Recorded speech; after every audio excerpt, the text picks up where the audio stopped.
जिसम देखिए वो इलाका रज़ा कहे। बिस्मिल्लाहिर्रहमानिर्रहीम। अस्सलामु अलैकुम वरहमतुल्लाहि वबरकातुहू। मोहतरम नाज़रीन किराम, सिलसिला आला हज़रत के खुलफ़ा के साथ आपका मेज़बान शाहरुख फ़िरोज़ कादरी हाज़िर खिदमत है। जैसा कि आप जानते हैं कि इस सिलसिले में हम सय्यदी आला हज़रत इमाम अहले सुन्नत नव्वरल्लाहु मरकदहू के अज़ीम खुलफ़ाए किराम का तज़किरा करते हैं। उनके सीरत व किरदार के हवाले से इस सिलसिले में गुफ्तगू की जाती है। आज की इस खुसूसी नशिस्त में तज़किरा किया जाएगा खलीफ़ा आला हज़रत जनाब मौलवी सैयद मोहम्मद हुसैन मीरठी रहमतुल्लाहि ताला अलैह का, कि जो सय्यदी आला हज़रत अलैहिर्रहमा के खलीफ़ा हैं। और आज की इस खुसूसी नशिस्त में गुफ्तगू करने के लिए हमारे साथ मौजूद हैं मुमताज़ आलिम दीन हज़रत अल्लामा मौलाना काज़ी सैयद मोहम्मद इरशाद कादरी दामत बरकातुहुल आलिया, हज़रत अल्लामा मौलाना सैयद मोहम्मद हुसैन मीरठी रहमतुल्लाहि ताला अलैह के पोते हैं। और आज हम स्टूडियो के बजाय हज़रत की रिहाइशगाह पर ये रिकॉर्डिंग कर रहे हैं। तो इस सिलसिले में आज गुफ्तगू का जो सिलसिला होगा वो हज़रत से होगा, और गुफ्तगू होगी खलीफ़ा आला हज़रत और हज़रत के दादा मौलाना सैयद मोहम्मद हुसैन मीरठी रहमतुल्लाहि ताला अलैह के हवाले से। आइए गुफ्तगू का आगाज़ करते हैं। अस्सलामु अलैकुम हज़रत साहब। वालेकुम अस्सलाम व रहमतुल्लाहि व बरकातुहू। हुज़ूर खैरियत से हैं? जी अल्हम्दुलिल्लाह अल्हम्दुलिल्लाह। हज़रत, जैसा कि मैंने आपसे ज़िक्र किया और गुफ्तगू होती रही कि सय्यदी आला हज़रत अलैहिर्रहमा के खुलफ़ाए किराम के हवाले से मीम टीवी कनाडा का ये सिलसिला चल रहा है। और इस सिलसिले में सय्यदी आला हज़रत के खुलफ़ाए किराम के हवाले से हम हर एक एपिसोड में एक खलीफ़ा आला हज़रत की सीरत पर गुफ्तगू करते हैं। तो मौलाना मौलवी सैयद मोहम्मद हुसैन मीरठी अलैहिर्रहमा आपके दादा के हवाले से हमें कुछ बताइए कि हज़रत का क्या ख़ानदानी पस मंज़र है और क्या हज़रत के हालात व वाक़ियात हैं। माशाअल्लाह, सबसे पहले तो मैं मुबारकबाद पेश करता हूँ कि मीम टीवी की ये काविश न सिर्फ़ ये कि यगाना है बल्कि बहुत अहमियत की हामिल है कि किसी भी हस्ती को अगर आप परखना चाहें जो इल्मी लिहाज से या रूहानी लिहाज से किसी मर्तबे पर फाइज़ हो, तो उसके खुलफ़ा को आप देखें कि उन हस्ती ने किन हस्तियों का इंतखाब किया अपनी खिलाफत के लिए। ये इंतखाब ही आपको जवाब दे देगा कि वो उस हस्ती का इल्मी मकाम क्या है और रूहानी मकाम क्या है। आला हज़रत ने जो इल्मी मकाम हासिल किया, जो रूहानी मकाम हासिल किया, इस वक्त उस पर गुफ्तगू करने का मौका नहीं है। वो असर मिनश-शम्स है और सारी दुनिया आला हज़रत के उस मकाम से वाकिफ़ है। हम गुफ्तगू कर रहे हैं और ये बहुत ही काबिल सताइश अमर है मीम टीवी का और शाहरुख साहब आपका कि आपने इसके लिए मेहनत की, तैयारी की और मुझ तक पहुँचे। तो आला हज़रत के खुलफ़ा की ख़ासियत ये है कि वो सब के सब आलिम दीन हैं। जी जी बिल्कुल। सब मुस्तनद उलमा को ही आला हज़रत ने खिलाफत अता फरमाई।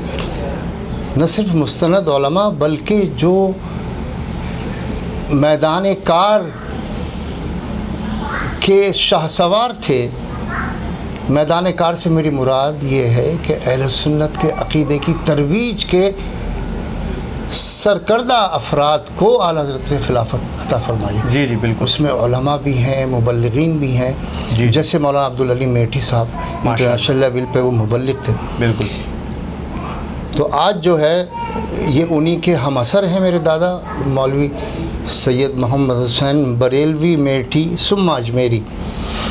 क्योंकि पैदाइश और रिहाइश हमेशा से बरेली में ही रही मेरे दादा की। अच्छा। और हमारे दादा का ख़ानदान बरेली में ही आबाद था।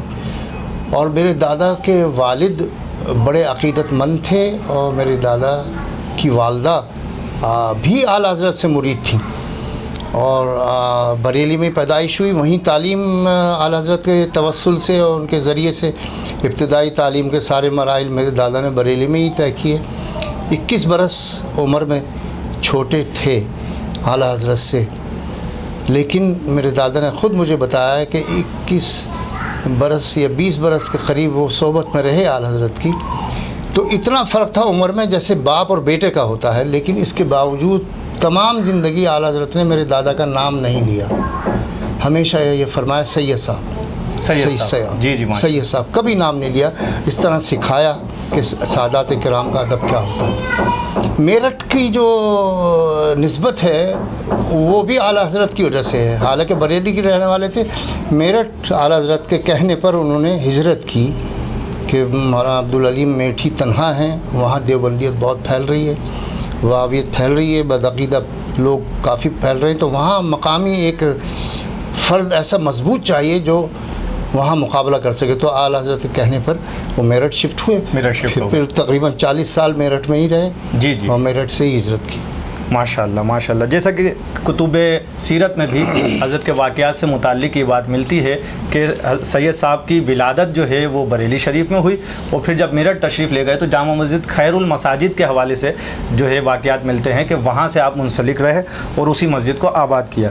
हज़रत सैयदी आला हज़रत अलैहि रहमत की खिदमत में मौलाना मौलवी सैयद मोहम्मद हुसैन मीरठी रहमतुल्लाहि ताला अलैह रहे, तो ये कितना अरसा तारीख़ में मिलता है और क्या हालात थे और कैसे मामलात रहे उस वक्त में? एक तो ये बात समझ लीजिए कि मेरे दादा आलिम दीन होने के बावजूद उनका जो ज़रिए आमदनी था वो मज़हब नहीं था। वो एक बहुत बड़े बिजनेसमैन थे और उस वक्त के वो लखपति थे, 150 बरस पहले के वो लखपति थे। और आला हज़रत की तरबियत की बिना पे उन्होंने मसलक पर अपनी दौलत का यानी बग़ैर किसी तंगी को महसूस किए बेपाया सर्फ किया अपनी दौलत को मसलक की तरवीज के लिए, और उसी बिना पर वो आला हज़रत के कहने पर मेरठ शिफ्ट हुए। यहाँ फिर खैरुल मसाजिद 300 साल पुरानी मस्जिद है माशाअल्लाह, और एक नवाब खैर मोहम्मद साहब थे, उन्हीं के नाम पे वो पूरा मोहल्ला खैर नगर है। वो मस्जिद मैंने देखी है, मेरठ में गया हूँ 2006 में। अच्छा, तो उस मस्जिद को आबाद किया। वहाँ तरवीज इतनी की मसलक की कि पूरे बर्रसगीर पाक व हिंद में पहली मरतबा, तारीख़ में पहली मरतबा ईद मिलादुन्नबी के नाम से जो जलसे 3 रोज़ा हुए मेरे दादा ने मेरठ में शुरू कराए आला हज़रत के कहने पर, और वो 3 रोज़ा जलसों का तमाम अखराजात दादा अपनी जेब ख़ास से ही करते थे, किसी से चंदा नहीं लेते थे। अल्लाह, इतना उन्होंने सर्व किया। फिर वहीं एक यतीम बच्चों के लिए एक बड़ा मदरसा बनाया और एक दारुल का भी क़याम अमल में लाए, जिसमें मौलाना नूरानी और मेरे वालिद जिसके स्टूडेंट रहे और क्लास फ़ेलो रहे मेरठ में। तो उसका भी सारा ख़र्चा, तीनों टाइम का खाना और दीगर अखराजात वो मेरे दादा अपनी जेब ख़ास से ही पूरे करते थे, किसी से चंदा नहीं लेते थे अल्हम्दुलिल्लाह माशाअल्लाह। इसीलिए उनका लक़ब हमदर्द मिल्लत भी है। और आला हज़रत के कहने पर उन्होंने अपनी सारी दौलत मसलक की तरवीज पर ख़र्च की। और हैरानी की बात यह है कि मेरठ में 40 बरस के दौरान उन्होंने बिला मुबालगा लाखों रुपए खर्च किए, लेकिन अपना घर नहीं बना सके। अल्लाह, ज़ाती घर, किराए के घर में रहे। इतना नहीं बचा कि वो अपनी ज़ात पे सर्व करते, सब का सब खिदमत दीन पर लगाते रहे। माशाअल्लाह माशाअल्लाह। हज़रत साहब, सैयदी आला हज़रत अलैहि रहमत ने दारुल उलूम देवबंद के मोहतमिम के पास मौलवी सैयद मोहम्मद हुसैन मीरठी रहमतुल्लाहि ताला अलैह को भेजा, तो इस हवाले से आपके पास क्या तारीख़ी वाक़यात हैं कि क्यों भेजा गया था और क्या मामलात थे, क्या वजह थी कि भेजा गया और वहाँ क्या पेशरफ्त हुई? हुआ ये कुछ यूँ कि 25वीं सालगिरह थी देवबंद के क़याम की। उस 25वीं सालगिरह पे एक बहुत बड़ा जश्न का एहतमाम किया गया। तो 2-3 ऐसे मसाइल थे जिनकी बिना पर आला हज़रत ने मेरे दादा की ड्यूटी लगाई। एक तो कुछ मसाइल की वजाहत थी जिसका ज़िक्र किताबों में है कि वो मसाइल आपने पूछे देवबंद के उलमा से, उनका जवाब दस्ती तौर से मंगवाना ज़रूरी था। दूसरी जो ज़रूरत जो किताबों में आमतौर से नहीं मिलती वो 2 थीं। एक तो ये कि तमाम तकारीर जो है वो आप रिकॉर्ड करके लाएं, यानी रिकॉर्डिंग तो नहीं थी उस वक्त, हाथ से तहरीर करें, लिख कर लाएं। जो भी आलिम तकरीर कर रहा है वो क्या कह रहा है, ताकि मैं उसका जवाब तैयार कर सकूं और उनकी बातों को मैं एग्ज़ामिन कर सकूं, ये लोग क्या बोल रहे हैं। सही। तो वो तकारीर लिख के लाएँ। और ये एक सवालनामा आला हज़रत ने ये भी उनको साथ दिया। दूसरे एक किताब थी जो दारुल उलूम देवबंद की लाइब्रेरी में थी, वहाँ से रेफरेंस दिया था आला हज़रत ने मेरे दादा को कि वो रेफरेंस नकल करके लाएं। तो मेरे दादा से वो रेफरेंस का पर्चा गुम हो गया, तो फिर वो बहुत परेशान हुए, लेकिन उन्होंने उसका हल इस तरह निकाला, क्योंकि वो बहुत बेहतरीन ख़त्तात थे। आला हज़रत की मोहब्बत में उन्होंने एक ही रात में वो पूरी की पूरी किताब नकल कर ली और फिर आला हज़रत की मैं आला हज़रत की खिदमत में पेश की। तो आला हज़रत ने बहुत ही मुसरत का इज़हार फरमाया और एक तहरीर उनको दी जिसमें उनके लिए मग़फ़िरत की दुआ थी और उनके लिए ऐसे जुमले थे जो उनकी मग़फ़िरत का बाइस बने, दुआया जुमले थे। वो मेरे दादा ने आखिर वक्त तक संभाल के रखा ख़त और अपनी औलाद को ये वसीयत की कि बवक्त तदफीन मेरे सीने पे कफ़न के अंदर ये ख़त रख दिया जाए। अल्लाह अकबर। और फिर ऐसे किया गया। सन 64 में उनकी तदफीन के वक्त वो ख़त कफ़न के अंदर रख दिया गया उनके सीने पर। अफसोस इस बात का है कि हमारे पास उसकी कॉपी नहीं हो सकी, उस वक्त फ़ोटो स्टेट भी नहीं थी, लेकिन खुशनसीबी ये है हमारी कि हमारा दादा की ख्वाहिश पूरी हुई और उनके सीने पर वो ख़त रख दिया गया। माशाअल्लाह। हज़रत बैत व खिलाफत के हवाले से क्या आपको मालूमात हैं कि मौलाना मौलवी सैयद मोहम्मद हुसैन मीरठी रहमतुल्लाहि ताला अलैह किस सिलसिले में बैत थे, पीर व मुर्शिद कौन थे और फिर किन किन बुज़ुर्गान दीन से खिलाफत मिली?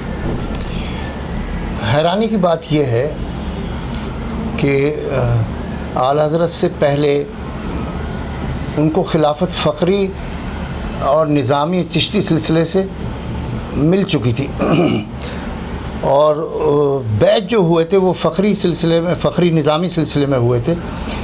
लेकिन आला हज़रत से क़ुरबत इस कदर थी कि बावजूद मुरीद न होने के आला हज़रत ने खिलाफत से नवाजा। अल्लाह। इतनी क़ुरबत और इतना उन पर एतमाद।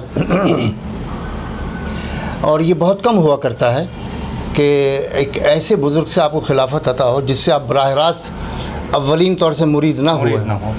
बाद में वो तो ज़ाहिर है कि उनके से मुतासिर थे ही, तो आला हज़रत से खिलाफत मिली, लेकिन अजमेर शरीफ से भी खिलाफत थी। अच्छा, माशाअल्लाह। जी हाँ, और फ़खरी सिलसिले से भी खिताबत थी, खिलाफत थी अल्हम्दुलिल्लाह। अल्लाह अकबर, अल्लाह अकबर।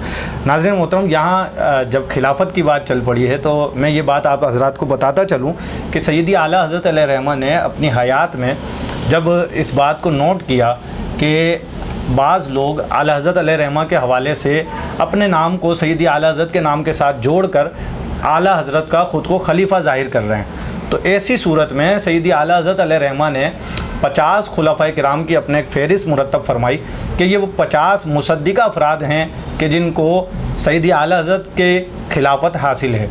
ये फ़हरिस्त बाकायदा शाया की गई और इस फ़हरिस्त में 11वें नंबर पर जनाब मौलवी सैयद मोहम्मद हुसैन साहब का नाम तहरीर है। लिखा है कि जनाब मौलवी सैयद मोहम्मद हुसैन मीरठ मजाज़ तरीक़त, कि इनको सैयदी आला हज़रत अलैहिर्रहमा की खिलाफत है। हज़रत साहब ये इरशाद फरमाइए कि हिजरत की, जब पाकिस्तान बना, हिजरत की और हिजरत के बाद कराची आमद हुई, उसके बाद कहा जाता है कि जामा मस्जिद गौसिया जो ये आपके इलाके की मस्जिद है गुलबहार में, इस मस्जिद की बुनियाद भी मौलवी सैयद मोहम्मद हुसैन मीरठी रहमतुल्लाहि ताला अलैह ने रखी। इस हवाले से क्या इरशाद फरमाते हैं? ये एक अजब इत्तफ़ाक़ है कि हमारा ख़ानदान रिसालत में आप सल्लल्लाहु ताला अलैहि वसल्लम से आज तक 46 पुश्तों पर मुश्तमिल है। मैं 46वीं पुश्त में हूँ। अल्लाह। और मेरे दादा 44वीं पुश्त में थे। और ये हमारे ख़ानदान की तारीख़ है कि किसी भी पुश्त में बग़ैर आलिम दीन के कोई नस्ल हमारी नहीं गुजरी अल्हम्दुलिल्लाह। अल्लाह। 5 नस्लों को तो मैं ख़ुद ऐनी गवाह हूँ। मैंने अपने दादा की ज़ियारत की, अपने वालिद की ज़ियारत की, मैं ख़ुद आलिम दीन, मेरे बच्चे आलिम दीन, अल्लाह का शुक्र है। तो 5 नस्लें तो ये मैं देख चुका अल्हम्दुलिल्लाह। और मौलाना ग़ुलाम हुसैन साहब वो ख़ुद आला हज़रत के वालिद के दोस्तों में से थे। वो भी बरेली में पैदा हुए, बरेली के रहने वाले। मेरे दादा के वालिद, उनसे आला हज़रत के वालिद बहुत मुतासिर थे उनके इल्म से। फिर उनके वालिद मौलाना सैयद इम्तियाज़ हुसैन साहब, वो भी आलिम दीन। ये तो वो हैं जिनका ज़िक्र हमारे सामने है इससे पहले भी। दूसरी जो ख़ास बात है वो ये कि हमारे ख़ानदान का हर फ़र्द तामीर मसाजिद में बिल्कुल हरावल दस्ते का किरदार अदा करता है और उसके लिए कितनी ही मुश्किलात हों उनसे वो नबर्द आज़मा होता है।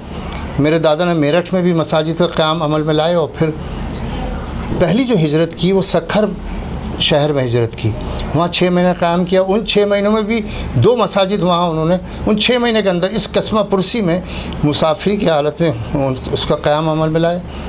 फिर गर्मी की शिद्दत की बिना पे कोयटा शिफ्ट हो गए, 2 साल कोयटा में रहे, वहाँ मसाजिद का क़याम अमल में लाया, मदारिस बनाए और तरवीज का काम किया। फिर एक हादसे की बिना पे इलाज के लिए कराची तशरीफ़ लाया 1950 के करीब में।